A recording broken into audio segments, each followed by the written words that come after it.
Balloon আলীর রূপ নেয়। আমি হনুমান রাজ্যে যাব আর বেলুন বিক্রি করব। হিং ফিং ফট, জাদুই দরজা খুলে যা ঝটপট। ডাইনি মন্ত্র বলার সাথে সাথে জাদুর দরজা খুলে যায় আর ডাইনি পৌঁছে যায় হনুমানপুরীতে। হনুমানপুরীতে সবাই খুব আনন্দের সাথে গাছে লাফালাফি করছে। ছোট ছোট বাচ্চা হনুমান এই গাছ থেকে ওই গাছে ঘুরে বেড়াচ্ছে। হঠাৎ সেখানে তারা দেখতে পায় একটা বেলুনওয়ালিকে। বেলুন নেবে, বেলুন বেলুন নেবে।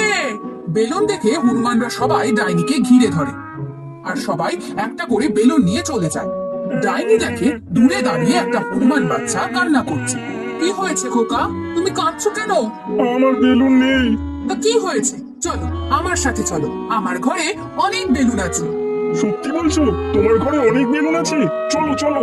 হনুমানের বাচ্চার মুখে হাসি ফুটে ওঠে আর লাফাতে লাফাতে ডাইনির সাথে ডাইনির রাজ্যে চলে আসে।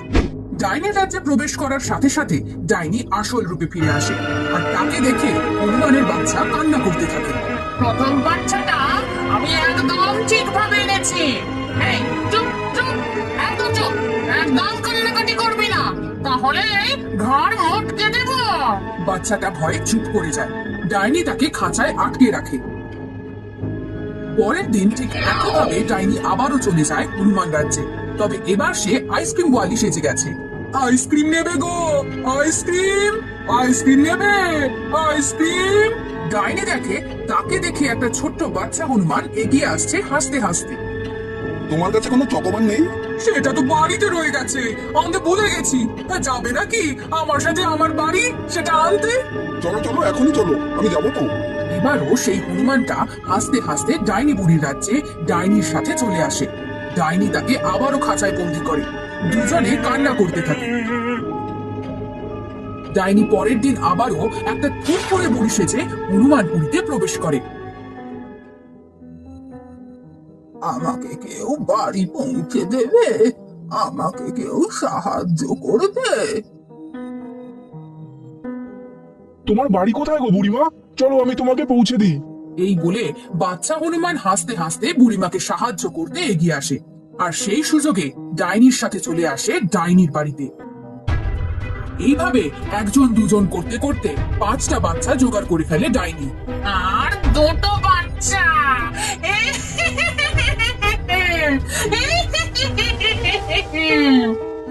আর দুটো বাচ্চা হলেই হয়ে যাবে। আমার যে কি আনন্দ হচ্ছে। আর দুদিন পরে সেই চন্দ্রগ্রহণ, সেই দিন প্রত্যেকটা বাচ্চাকে বলি দেব।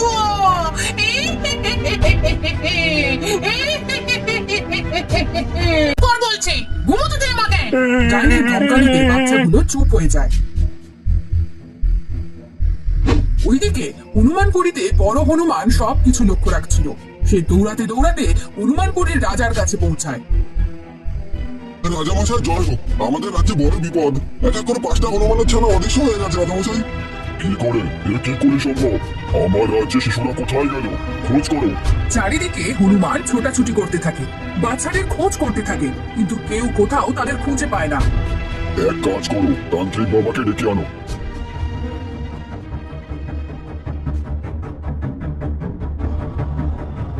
গন্ধ, রহস্যের গন্ধ, ডাইনির গন্ধ। এই রাজ্যে ডাইনি এসেছিল। ডাইনি এসে বাচ্চাদের চুরি করে নিয়ে গেছে, তারই গন্ধ পাচ্ছি। কিন্তু তান্ত্রিক বাবা, বাচ্চাদের উদ্ধারের উপায়? ওকে একমাত্র পরাজয় করেই আমাদের বাচ্চাদের উদ্ধার করতে হবে। চলো সকলে চলো। এই দরজার ওপারেই ডাইনি থাকে, তাকে পরাজয় করতে হবে। কিন্তু খুব সাবধানী, ডাইনি খুব চতুর আর ভয়ঙ্কর। সবাই লাফিয়ে লাফিয়ে ডাইনির রাজ্যে প্রবেশ করে। ওইদিকে ডাইনি তখন ঘুমাচ্ছিল।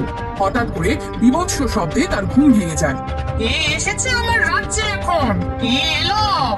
এদিকে হনুমানরা ডাইনির বাড়িটা ঘিরে ধরেছে। ডাইনি ঘরের ভেতর থেকে বেরোতেই হনুমান রাজা তাকে আক্রমণ করে বসে। তবে রে, তোরা এখানেও চলে এসেছিস, কিন্তু এখান থেকে আর ফিরে যেতে পারবি না।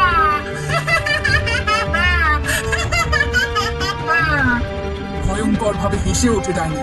ডাইনি তার জাদুর দ্বারা হনুমানদের ওপর বারে বারে আঘাত করতে থাকে। হনুমানরাও আহত হয়ে দৌড়ে পালিয়ে যায়। এভাবে হবে না মহারাজ, আমাদের অন্য কোনো পথ অবলম্বন করতে হবে। ডাইনি দ্রুত এগিয়ে আসে হনুমান রাজা ও তান্ত্রিকের দিকে। তান্ত্রিক সেই কথা বুঝতে পেরে সঙ্গে সঙ্গে মন্ত্র করে রাজা সহ নিজেও অদৃশ্য হয়ে যায়। কি হবে বলো তো এবার? ওই ডাইনিকে পরাজয় করতে হলে আমাদের একটা যজ্ঞ করতে। ওম রিং রিং স্বাহা, ওম রিং রিং স্বাহা, ওম রিং রিং স্বাহা। তান্ত্রিক বাবা মন্ত্র বলে আগুনে আহুতি দিতেই সেই আগুন থেকে বেরিয়ে আসে একটা সোনালী রঙের বন্দুক। একমাত্র এই বন্দুক দিয়েই ওই ডাইনিকে পরাজয় করা সম্ভব। আজকে যেমন করেই হোক আমাকে বাচ্চাগুলোকে নিয়ে আসতেই হবে।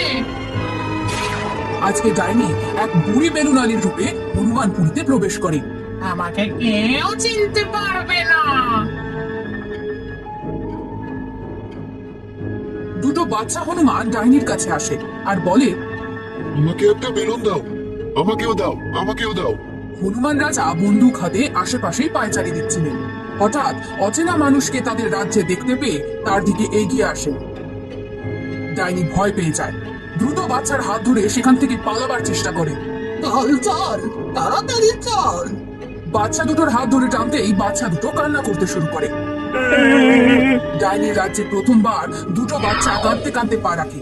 এদিকে হনুমান রাজা আর হনুমান তান্ত্রিক লাফিয়ে ডাইনি রাজ্যে প্রবেশ করে। আজকে আমি সবাইকে শেষ করে দেব। আমাদের যে করেই হোক ওর মাথায় গুলি করতে হবে মহারাজ। ডাইনির সাথে জোর লড়াই লাগে তান্ত্রিক রাজার। তান্ত্রিক বাবা জাদুর সাহায্যে ডাইনিকে যতবার আঘাত করে ডাইনি আবারও এগিয়ে এসে আঘাত করতে থাকে। আর সেই সুযোগেই রাজা মশাই ডাইনির মাথা ঠিক করে গুলি চালায়। গুলি লাগতেই ডাইনি ছিটকে পড়ে যায় মাটিতে আর তার সারা শরীরে আগুন ধরে যায়। কিছু সময়ের মধ্যে ডাইনির দেহ পুড়ে ছাই হয়ে যায়। আর তারপর রাজা মশাই আর তান্ত্রিক সব বাচ্চাদের নিয়ে